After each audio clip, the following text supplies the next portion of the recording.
அப்பம் பிற்கிறதுல, அதே விதமாக அந்யோன்யத்துல ஒருத்தர் பாரத்தை ஒருத்தர் சுமந்து, ஒருத்தர் விழும் பொழுது ஒருத்தர் தூக்கி எடுத்து, ஐயா எனக்காக ஜெபிங்க, நான் வருகிறேன் ஐயா, இங்க ஊழியமா.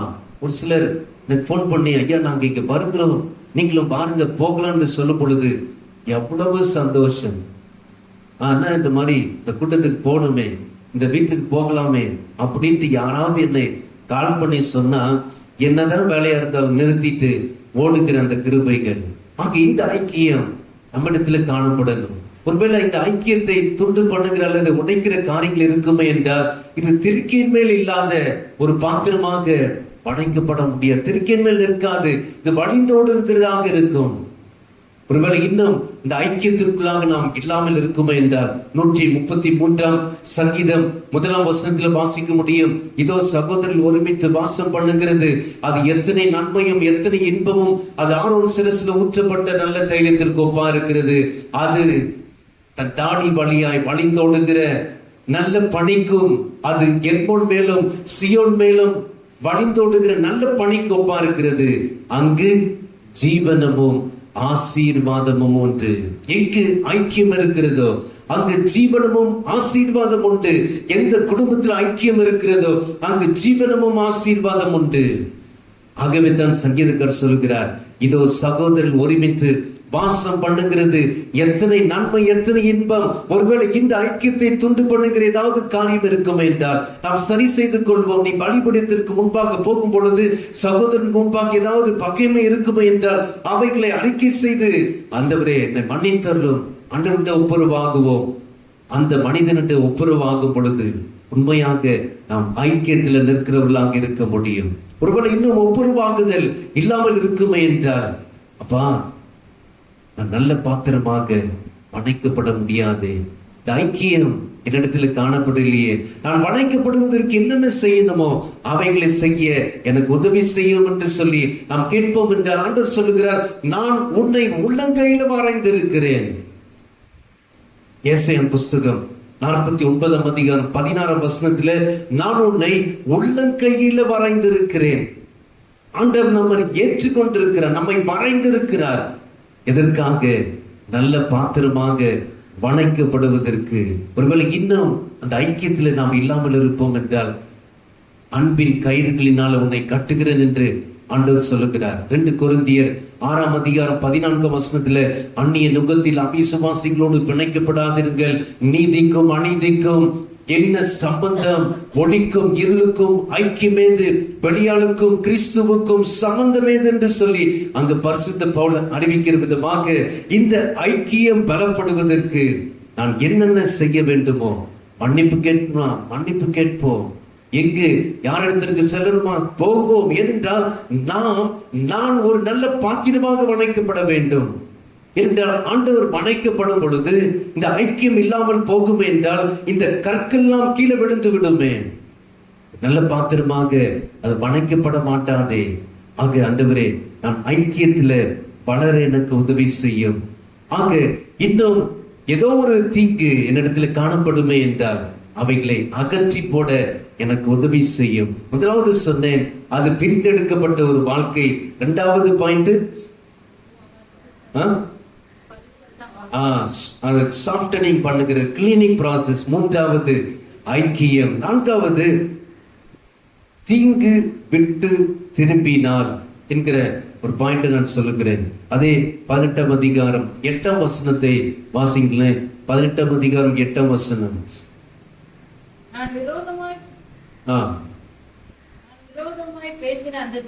அந்த ஜாதியார் தங்கள் தீங்கை விட்டு திரும்பினால்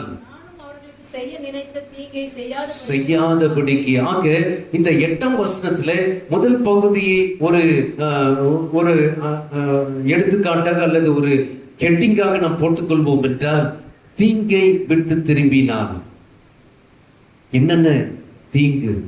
அநேக காரியங்கள் ஒருவேளை நம்முடைய இருதயத்துல அகப்பட்டு கொண்டிருக்கலாம். தீங்கை விட்டு திரும்பினால், அன்னைக்கு நினிவே பட்டணத்திற்கும் ஆண்டவர் சொன்னார், இதோ 40 நாளிலே இந்த நினிவே பட்டணம் அழிக்கப்பட போகிறது என்று சொன்ன போது அந்த ஜனங்கள் உபவாசத்தோடு ரெட்டுடுத்தி கொண்டு ஆண்டவரை நோக்கி ஜெபிக்க ஆரம்பித்தான். என் ராஜா முதற்கொண்டு சிறியவர் வரைக்கும், ஏழை வரைக்கும், ரிச்சஸ்ட் பர்சன் இருந்து கீழே இருக்கிற ஒவ்வொருத்தரும் தீங்கை விட்டு திரும்பினாங்க. யோனா 3:10 நான் வாசிக்க முடியும், அதே 4:2 வாசிக்க முடியும். நான் சுருக்கமாய் கடந்து போகிறேன். யோனா அறிவிக்கிறார், இன்னும் 40 நாட்களே தேசம் அழியப்பட போகிறது. ஜனங்கள் தங்களை தாங்க திருந்தி கொண்டாங்க. ஐயா, இந்தவரை நாங்கள் அழிக்கப்படக்கூடாது, நீர் ஏன் எங்க மேல கோபம் கொண்டிருக்கிறீர் என்று ஆண்டவரை நோக்கி அவர்கள் மன்றாட்டின் ஜெபத்தை ஏறெடுத்ததினாலே உபவாசத்தோடு 2 சாம்பல் உட்கார்ந்து கொண்டு தேவனை நோக்கி அவங்க ஜெபித்தாங்க. அந்த யோனா 4:2 மாத்திரம் வாசிங்கள. நான் பண்ணி கர்த்தாவே, தேசத்தில் இருக்கும் போதே நான் இதை சொல்லவில்லையா? இது நிமித்தமே நான் முன்னமே தர்ஷீசுக்கு ஓடி போனேன். நீர் இரக்கமும் மன உருக்கமும் நீடிய சாந்தமும், நீர் இரக்கமும் மன உருக்கமும் நீடிய சாந்தம் உள்ள தேவன். நம்முடைய தேவன் அவ்வளவு நீடிய சாந்தம், அவர் இரக்கமுள்ள தேவன். அவர் நமக்கு தீங்கு கொடுக்கிற தேவன் அல்ல, మనకు చెడుగు చేసే దేవుడు కాదు. அவர் இரக்கம் உள்ளவர்.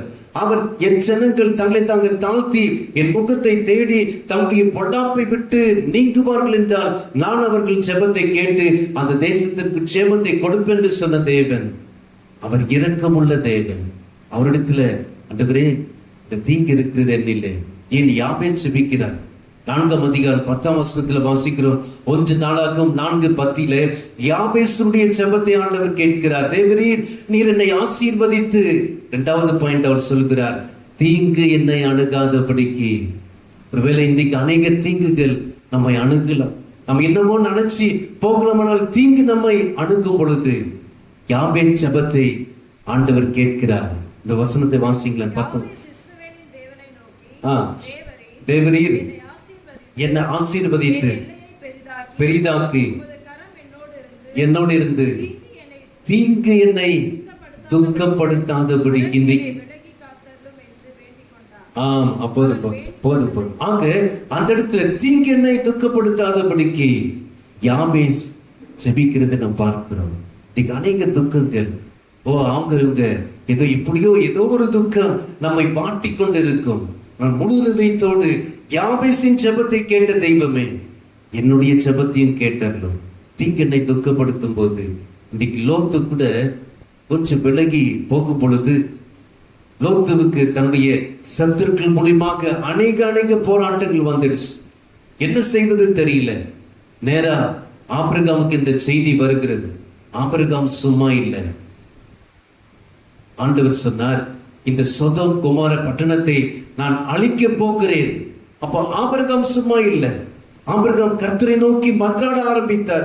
ஆண்டவரே, இந்த சொதோம் குமாரில் லோத்து இருக்கிறார், அவன் அழித்து போகாதபடிக்கு, அவன் தீங்கை அனுபவிக்காதபடிக்கு நான் மன்றாடுகிறேன். என்ன அவனுடைய ஜெபம்? 50 நீதிமான்கள் இருந்தால் அந்த தேசத்தை அழிப்பீரோ? 40 நீதிமான்கள் இல்லையா? 30, 20, 10, 5 நீதிமான்களுடைய இல்லையா என்ற அந்த விதமாக ஆபிரகாம் வேண்டுதல் செய்கிறார். வேண்டுதல் செய்து தன்னுடைய வேலையாட்களோடு கூட சென்று ஆண்டவரிடத்தில் மன்றாடினதினாலே பெரிதான விடுதலை. லோத்துவும் தன் குடும்பம் அங்கிருந்து பாதுகாக்கப்படுகிறதை நாம் பார்க்கிறோம்.